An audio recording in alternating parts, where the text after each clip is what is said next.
ಅವನ ಆಸೆ ಕೊಟ್ಟು ಮನಸ್ಸನ್ನ ಸಂತೋಷಪಡಿಸಿ ಹೋಗಲಿದೆ.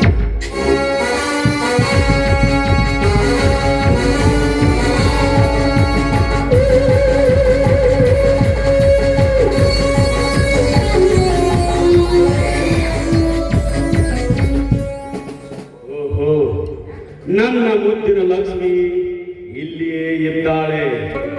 ಆ ಮಾಂತ್ರಿಕ ಇವಳನ್ನು ಹೊತ್ತೊಯ್ಯುವ ಮುನ್ನ ನಾನಿವಳ ಶೀಲವನ್ನು ಕದಿಯಲೇಬೇಕು.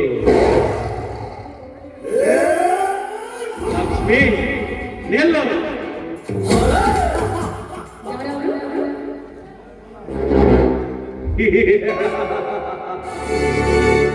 ನಾನ್ಯಾರೆಂದು ತಮಗೆ ಹೇಳಿ ಪರಿಚಯಿಸುವ ಅವಶ್ಯಕತೆಯೇ ಇಲ್ಲ. ಬಹುದಿನದಿಂದ ಕಾಯ್ದು ಕುಳಿತು ಕೃಷಿಯ ಹಸಿವಿನಿಂದ ಹದಗೆಟ್ಟು ಈ ನಿನ್ನ ಪ್ರೇಮದ ಬುದ್ಧಿಯನ್ನು ಉಂಡು ತೀರಲು ಬಂದಿರುವೆ. ಈ ಕಾಡಿನಲ್ಲಿ ನೀನೇ ಬದಲು ಅಧಮ. ಈ ಬುದ್ಧಿ ನನ್ನ ಗಂಡನಿಗೆ ಮೀಸಾಗಿದೆ. ನೋಡು, ಸುಮ್ಮನೆ ಹೊರಟು ಹೋಗಲಿಲ್ಲ ನೀನು. ಮನೆಗೆ ಹಸಿದು ಬಂದ ಭಿಕ್ಷುಕ ನೀಡಿಸಿಕೊಂಡು ಹಸಿವು ನೀಗಿಸಿಕೊಳ್ಳದೆ ಹಿಂದಿರುಗುವನೇ? ಸಾಧ್ಯವಿಲ್ಲ. ನೀಡಿಸಿಕೊಂಡು ಉಂಡು ಹೋಗುವುದೇ ಅವನ ಗುರಿ. ಲಕ್ಷ್ಮಿ, ಬಿಚ್ಚುವ ನಿನ್ನ ಪ್ರೇಮದ ಬುದ್ಧಿಯನ್ನು ನಾನು ಉಂಡು ಹೋಗುವೆ.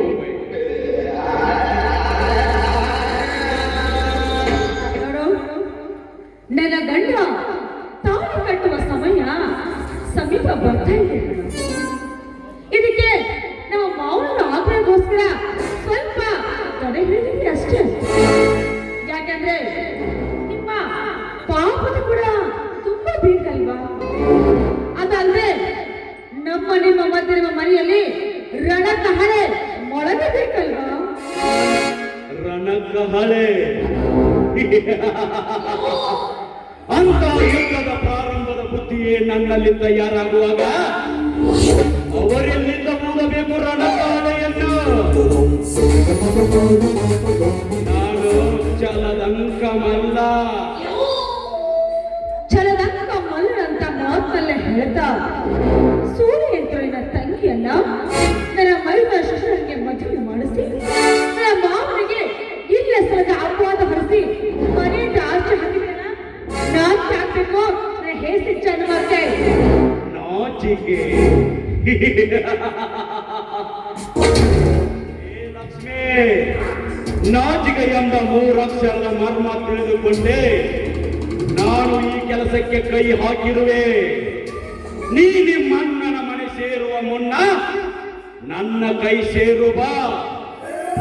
ಇಲ್ಲವಾದರೆ ಮೊದಲಕ್ಕೆ ಏರುವ ಹೂವಾಗಿ ಹೋಗುವೆ ನನ್ನ ಕೈಯಲ್ಲೇ. ಬೆಚ್ಚುವ ನಿನ್ನ ಪ್ರೇಮದ ಬುದ್ಧಿಯನ್ನು ಅವನ ಮನಸ್ಫೂರ್ತಿ ಉಂಡು ಸಂತಸ ಪಡುವೆ.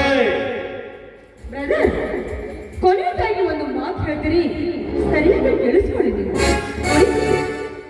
ಹೊಟ್ಟೆ ಹಸಿದಾಗ ಹಸಿನ ತಿನ್ಸೋಕೆ ಈ ಬುದ್ಧಿ ಬೇಕು ಅಲ್ವಾ? ಇನ್ನು ಕಾಮದ ತೃಷ ತೀರಿಸೋದಕ್ಕೆ ಈ ಬುದ್ಧಿ ಬೇಕು ಅಲ್ವಾ? ಹಾಗಿದ್ದರೆ ನಿನಗೂ ಹೊಟ್ಟೆ ಹಸಿವಾಗಿದೆ, ಗಂಡನಿಗೂ ಹೊಟ್ಟೆ ಹಸಿವಾಗಿದೆ. ಹಾಗಿದ್ರೆ ಸ್ವಲ್ಪ ತಾಳಿ ಮೊದಲು ಹೋಗಿ ನನ್ನ ಗಂಡನಿಗೆ ಈ ಬುದ್ಧಿಯನ್ನ ಉಣಬಡಿಸಿ ಅದೇ ತಾಟೆ ತಗೊಂಡು ಬಂದು ಅದರಲ್ಲಿ ಉಳಿದ ಗೆಜ್ಜೆ ಎಡಿಯನ್ನ ನಿಮಗ್ ಕೊಡ್ತೀನಿ. ಊಟ ಮಾಡಿ ಹೊಟ್ಟೆ ತುಂಬಿಸ್ಕೊಂಡು. ನಿನ್ನ ಗಂಡ ಉಂಡು ಬಿಟ್ಟ ಎಂಜಲವನ್ನು ತಿನ್ನೆಂದು ಹೇಳುವೆಯಾ ಹೆಣ್ಣೆ? ಹಾಗಿದ್ರೆ ನನ್ನ ಗಂಡನಿಗೋಸ್ಕರ ಮೀಸಲಾಗಿರೋ ಈ ಗೆಜ್ಜೆ ಎಡಿಯನ್ನ ಉಣ್ಬೇಕು ಅಂತ ಆಸೆ ಪಡ್ತಾ ಇದೆಯಲ್ಲ, ಮಾತಿಗೆ ಮಾತು ಗಳಿಸಿ ನನ್ನನ್ನು ಕೆರಳಿಸಿದೆಯಾ ಹೆಣ್ಣೆ? ನಿನ್ನನ್ನು ಬಿಡಲಾರೆ.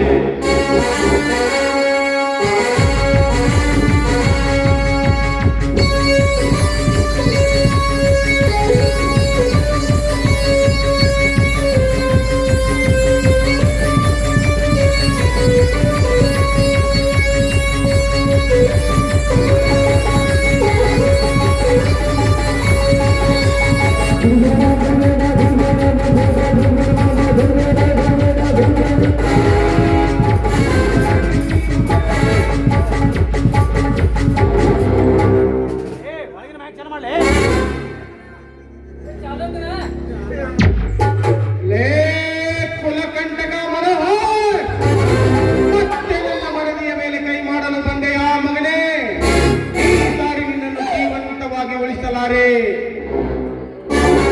ಬೇಡ ಮನೋಹರ, ಬೇಡ, ಬಿಟ್ಟು ಬಿಡು ನನ್ನನ್ನು. ಲೇ, ಮತ್ತೊಬ್ಬರ ಮಡದಿಯರೆಂದರೆ ಬಜಾರದಲ್ಲಿ ಸಿಗುವ ಹಣ್ಣುಗಳಲ್ಲೇ ಇವಳು ನನ್ನ ಸೊತ್ತು. ಮತ್ತೆ ಮತ್ತೆ ನೀನು ಅದನ್ನೇ ಮಾತನಾಡಿದರೆ ನಿನ್ನ ರುಂಡವನ್ನು ಕತ್ತರಿಸಿ ನಮ್ಮೂರ ಅಗಸಿ ಬಾಗಿಲಿಗೆ ತೋರಣ ಕಟ್ಟಿಬಿಡ್ತೀನಿ ಮಗನೇ.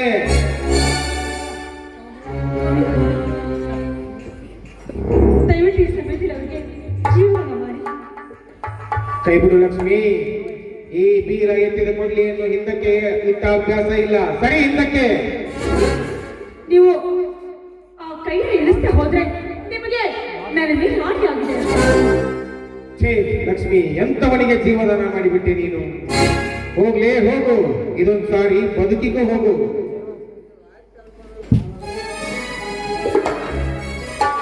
ನೋಡಿ, ನನ್ನ ಮಾತೇನು ತಪ್ಪಾಗಿದ್ರೆ ದಯವಿಟ್ಟು ನಾನು ಕ್ಷಮಿಸಿಬಿಡಿ. ಓ ಇರಲಿ, ನೀವು ಅಕ್ಷರಾಭ್ಯಾಸ ಕಲಿಸಿದವರಲ್ಲ. ನೋಡಿ, ಅಂತ ಮಾತ್ರ ಹೇಳಬಾರ್ದು. ಕಲಿತವರು ಕಲಿತಿದ್ದವ್ರಿಗೆ ಕಲಿಸೋದು ಅದೇನು ದೊಡ್ಡ ವಿಷಯ ಇರಲ್ಲ. ಅದು ಅಲ್ಲದೆ ನೀವರಿಗೆ ಒಂದು ಒಳ್ಳೆಯ ಜೀವನವನ್ನು ಕೊಟ್ಟಿದ್ದೀರಾ. ಇನ್ನು ಆ ಪಾಪಿಗಳಿಗೆ ತಕ್ಕ ಶಿಕ್ಷಣ ಕೊಡಬೇಕು. ಹಾ, ಯಾವುದಕ್ಕೂ ಮಾನವರ ಆಜ್ಞೆಯನ್ನ ಮೀರಬಾರದು ಅಷ್ಟೇ.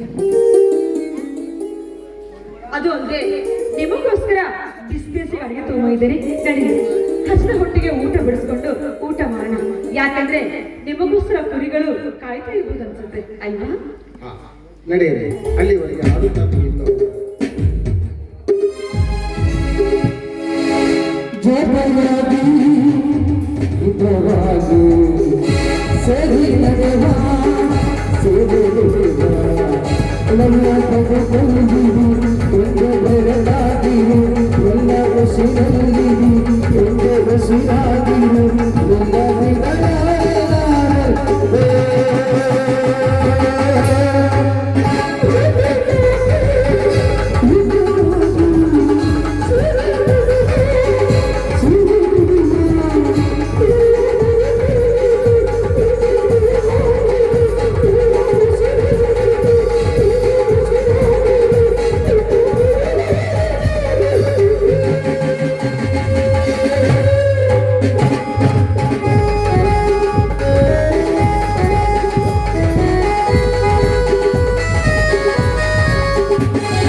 Thank you.